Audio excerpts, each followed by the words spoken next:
Salam sejahtera tuan-tuan dan puan-puan. Abang beri 2 sebab utama Ismail Sabri bubar parlimen.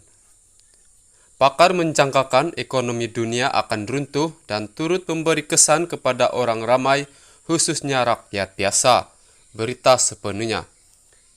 Jangkaan kemerosotan ekonomi dunia dan bibit-bibit perpecahan dalam kabinet menjadi sebab utama mengapa Ismail Sabri Yaakob bertindak membubarkan Dewan Rakyat. Pandangan itu diberikan Abang kepada Perdana Menteri sementara itu, Kamarazaman Yaakob, ketika ditemui Malaysia kini. Tambahnya, tindakan Ismail Sabri menghadap Yang di-Pertuan Agong bagi mencadangkan pembubaran parlimen bukan disebabkan tekanan dalam UMNO.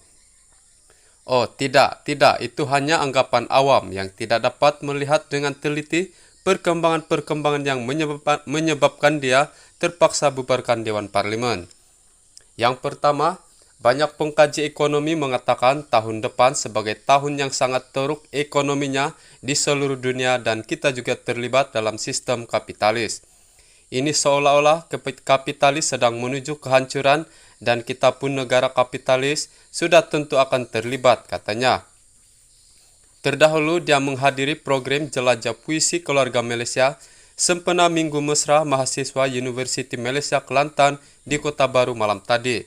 Dia berkata demikian ketika ditanya apakah benar adiknya itu membubarkan parlimen susulan desakan daripada UMNO khususnya Presiden Parti Terbabit Ahmad Zahid Hamidi.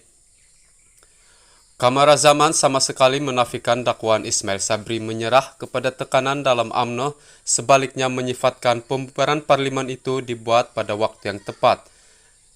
Tambah Kamarazaman, pakar menjangkakan ekonomi dunia akan runtuh dan ia turut bakal memberi kesan kepada orang ramai khususnya golongan bawahan. Justru, kata bekas aktivis mahasiswa itu lagi, jika parlimen tidak dibubarkan sekarang, kemarahan rakyat kepada kerajaan tidak akan dapat diatasi.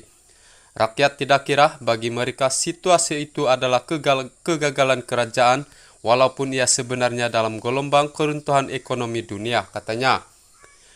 Menjelaskan sebab kedua, Kamarazaman berkata, Ismail Sabri mengambil tindakan tersebut apabila melihat kepada perpecahan dalam kabinetnya. Keadaan itu katanya dapat dilihat apabila kumpulan Menteri PN menulis surat kepada Agong memohon agar pembubaran parlimen ditangguhkan. Kata pengasas Parti Kuasa Rakyat itu, ia adalah bibit-bibit perpecahan dalam kabinet yang boleh membawa perpecahan dalam kerajaan.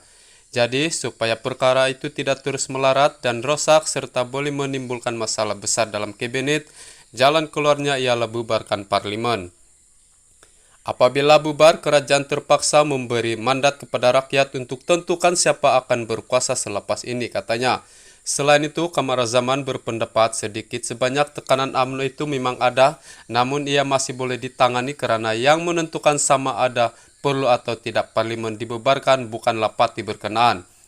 Ismail Sabri juga, kata Kamarazaman, boleh menunggu lebih lama termasuk sehingga selesainya perbicaraan melibatkan Ahmad Zahid dan Yayasan Akal Budi pada bulan depan. Tapi kalau tunggu lagi dan akhirnya masuk pada waktu ekonomi merosot, kesannya jadi lagi teruk, ujarnya. Sekian laporan.